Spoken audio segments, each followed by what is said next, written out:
Female reproductive system, मादा प्रजनन तंत्र।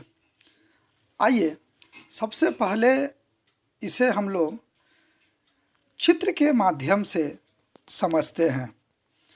शरीर के सबसे ऊपर का भाग स्कल, उसके नीचे ब्रेन होता है जो उसे सुरक्षा प्रदान करता है। इसमें राइट आई है, लेफ्ट आई है, राइट फेसियल नर्व है, लेफ्ट फेसियल नर्व है, मैंडिबल है, राइट कॉमन कैरोटियर आर्टरी है, वही लेफ्ट में भी है, राइट क्लाइकल है,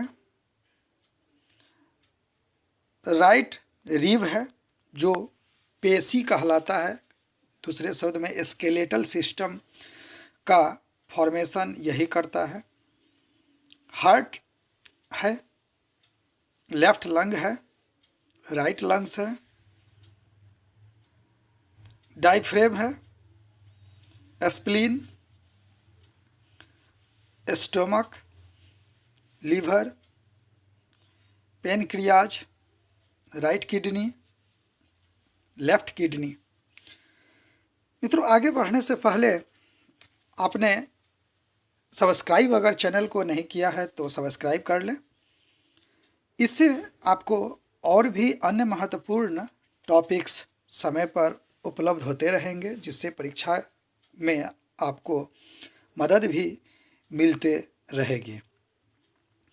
मेल रिप्रोडक्टिव सिस्टम भी अपलोडेड है, आप उसे भी देखकर आसानी से समझ सकते हैं।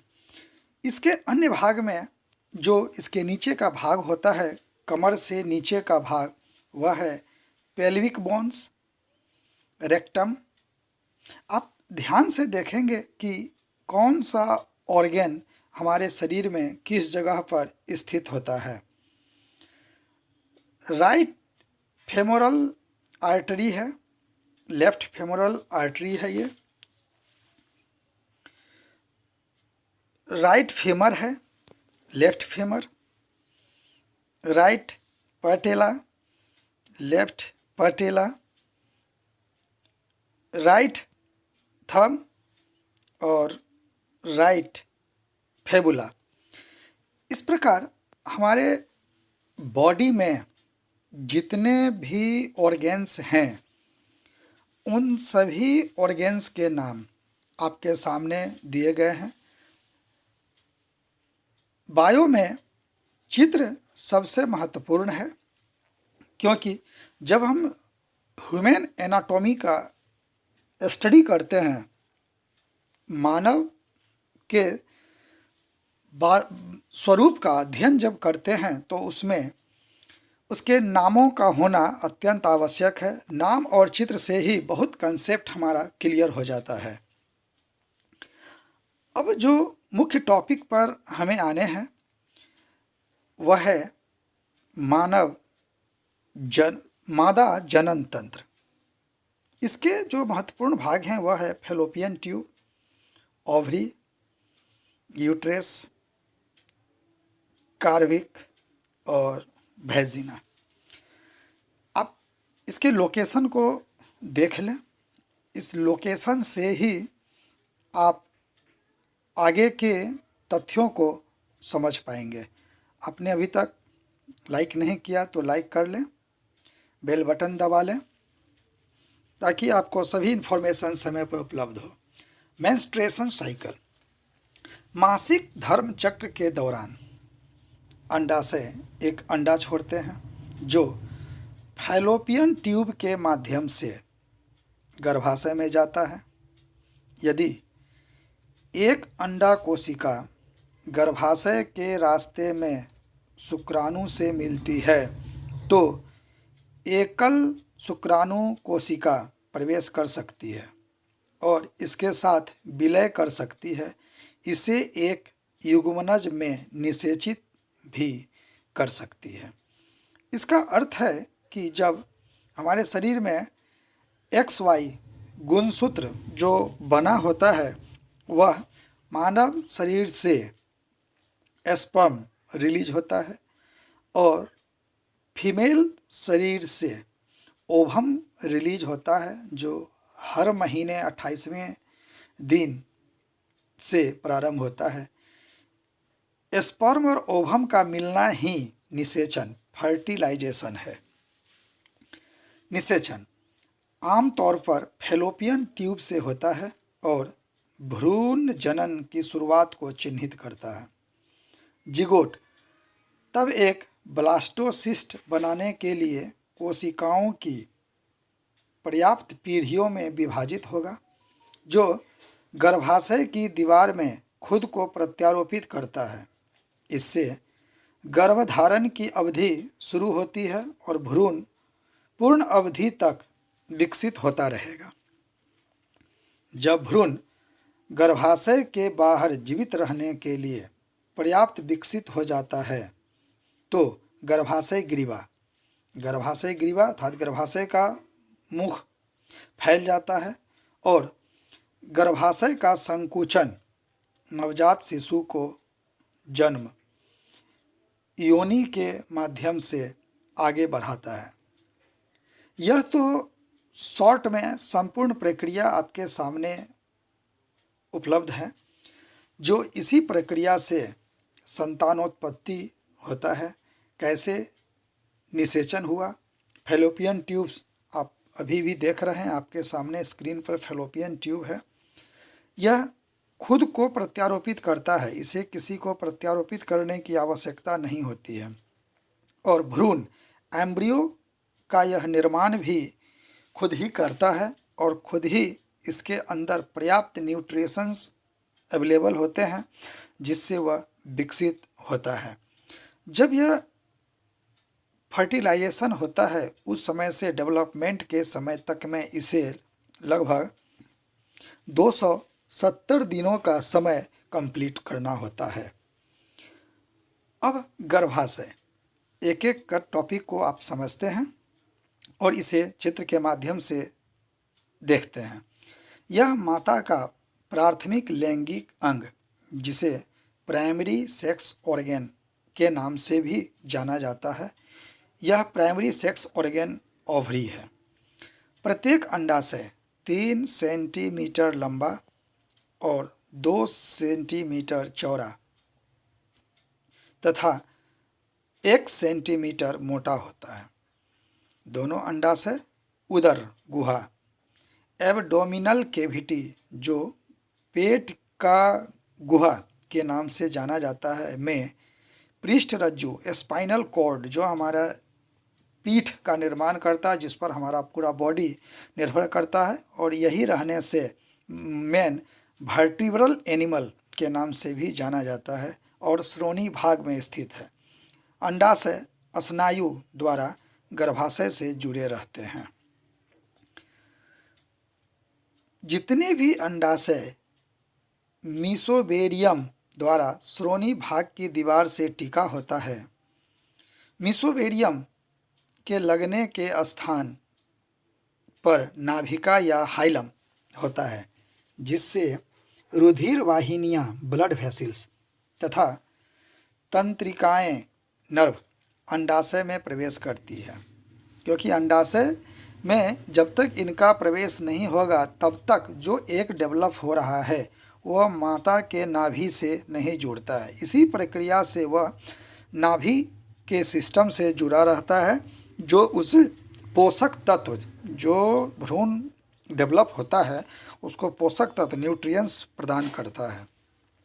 अंडाशय के द्वारा मादा हार्मोन एस्ट्रोजन और प्रोजेस्टेरोन के नाम से जाना जाता है और अंडाणु ओवम का निर्माण होता है। जब अंडाणु का निर्माण होता है तो उसमें ये दोनों हार्मोन एस्ट्रोजन और प्रोजेस्टेरोन स्थित होते हैं। गर्भाशय 3 परत द्वारा घिरा रहता है।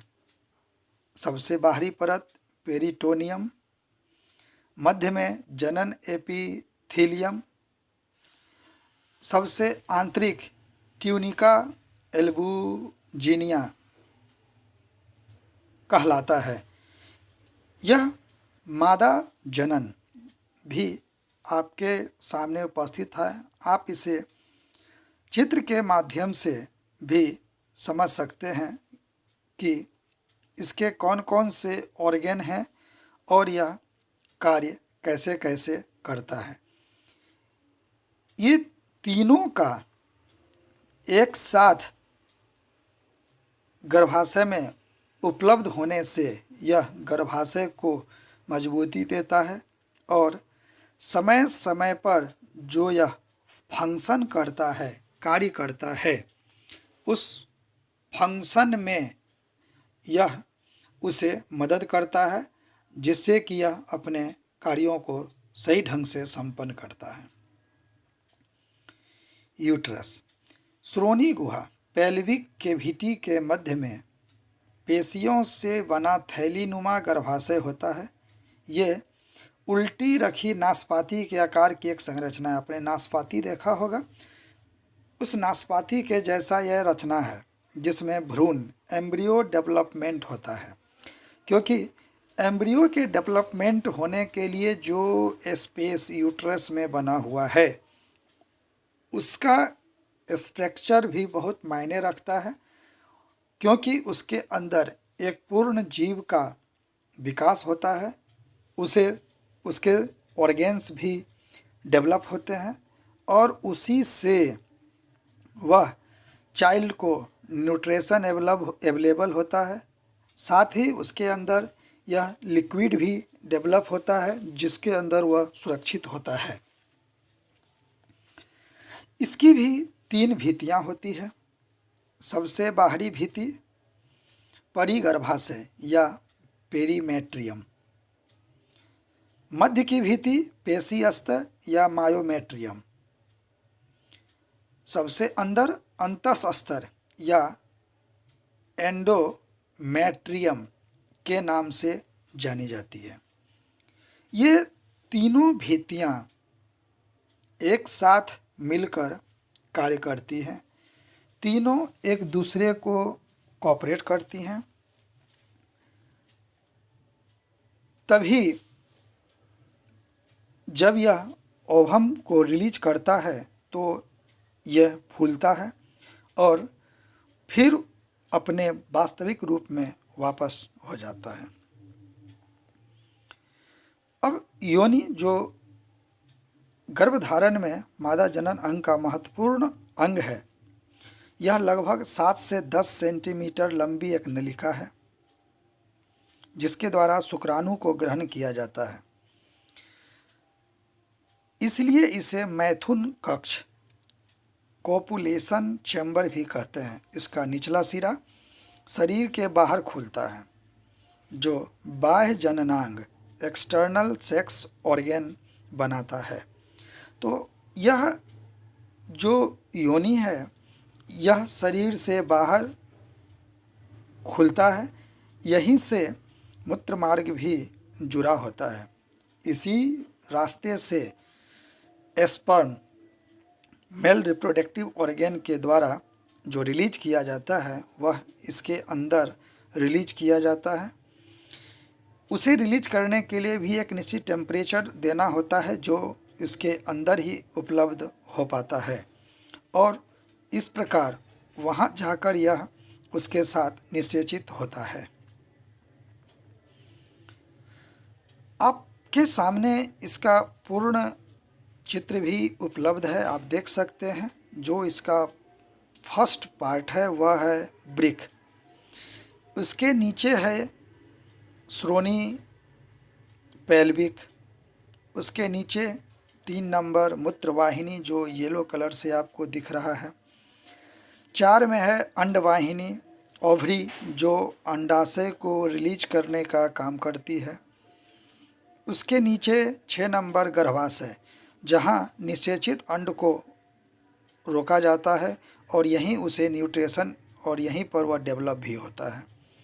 7 मूत्राशय, यह मूत्रमार्ग है जहां यूरिन जमा होता है। उसके बाद गर्भाशय और योनि मार्ग, जहाँ से शुक्राणु को प्रवेश करवाया जाता है। बाह्य जनन अंग, बाह्य जनन अंग के बारे में भी आपको जानकारी होनी चाहिए। यह स्त्री के बाह्य जननांग में योनि मुख, वेजिनल ओरिफाइस, जघन सेल, दीर्घ भगोष्ठ, लघु भगोष्ठ तथा भग से सम्मिलित है। इन सभी को सम्मिलित रूप से भग कहा जाता है। मादा जनन तंत्र, मादा जननांग को ही मादा लैंगिक अंग भी कहा जाता है। आपने अगर लाइक नहीं किया तो आप लाइक करें, शेयर करें, ताकि यह जो टॉपिक है ये आपके अन्य मित्रों तक भी पहुंच सके।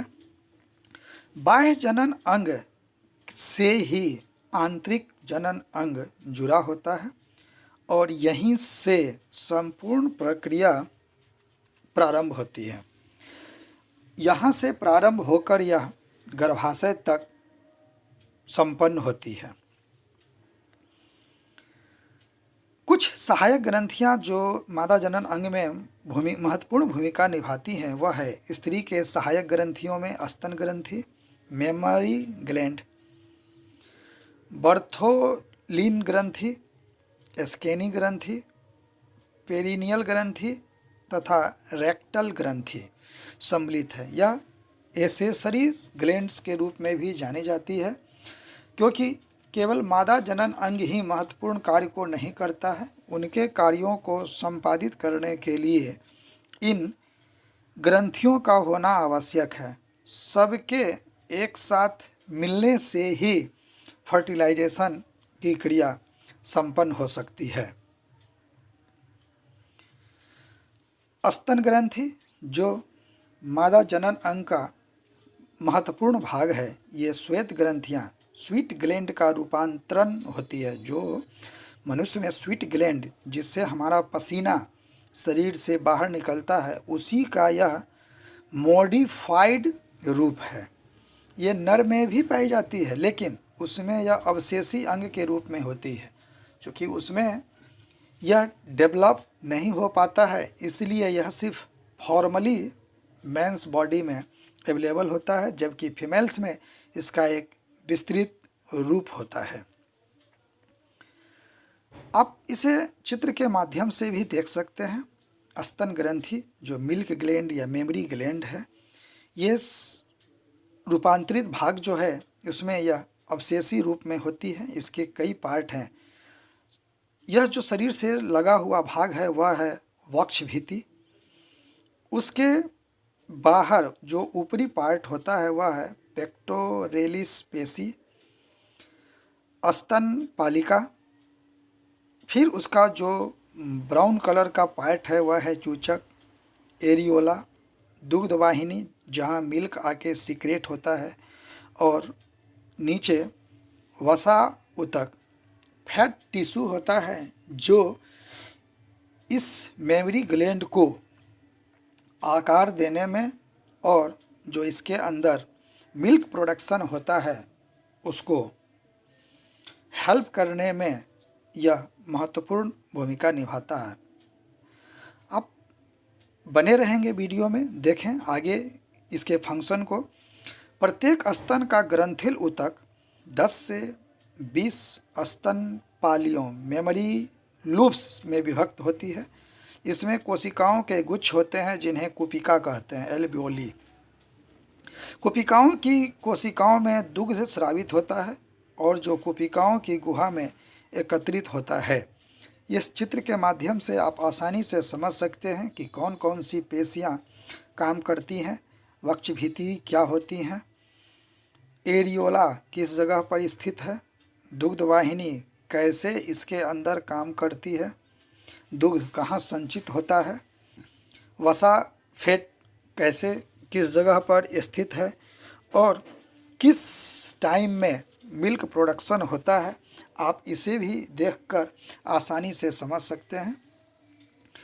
अन्यथा वीडियो में बने रहेंगे, आगे के पार्ट को भी सब्सक्राइब कर लें ताकि आपको इसके और विस्तृत रूप फिर इसके बाद भी उपलब्ध हो सकें। आगे आप देखेंगे कि कूपिका स्तन नलिकाओं में खुलती है। कूपिका जो भी होंगी वह स्तन नलिका में आकर खुलेंगी। प्रत्येक पाली की नलिकाएं मिलकर स्तन वाहिनी का निर्माण करती है, मेमरी डक्ट का निर्माण करेगी। कई स्तन वाहिनियां आपस में मिलकर तुम्बिका बनाती है। तुम्बिका 18 से 20 दुग्ध वाहिनी लेक्टिफेरस डक्ट्स द्वारा स्तन से बाहर निकलती है। यही इसके मुख पर आकर जुड़ी होती है, मिली होती है, जहाँ से दूध का स्राव आसानी से बाहर की ओर होता है। इस चूचक में भी एक छिद्र होता है। जब चाइल्ड डेवलप होता है और वह जन्म लेता है, जैसे जैसे वह डेवलप होता है वैसे वैसे इसमें भी दूध का सिक्रेशन स्टार्ट होता है और बच्चा के जन्म लेते ही वह छिद्र स्वतः खुल जाता है, जिससे छोटे नवजात शिशु को दूध ग्रहण करने में परेशानी नहीं होती है। कभी कभी दूध का स्राव इस गति से भी होता है कि अगर शिशु उसे ग्रहण नहीं करता है तो वह बाहर निकलना स्टार्ट हो जाता है, जिससे कि विभिन्न प्रकार से संग्रहित या रोकने की आवश्यकता होती है या उसे शिशु को देना होता है, जो क्रिया स्तनपान के नाम से जानी जाती है, जिसमें हर प्रकार के न्यूट्रिएंट्स होते हैं जो बच्चे को आवश्यक होता है। स्तन ग्रंथि स्तनों, ब्रेस्ट के आगे की ओर का उभार तो मैंने कहा वह निप्पल कहलाता है।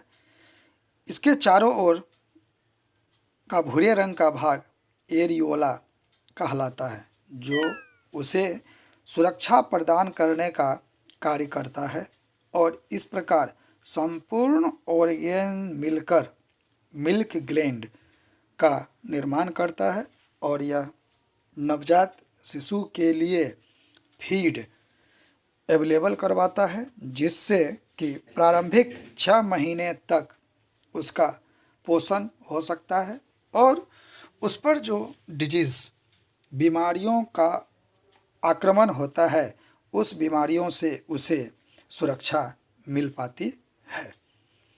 धन्यवाद।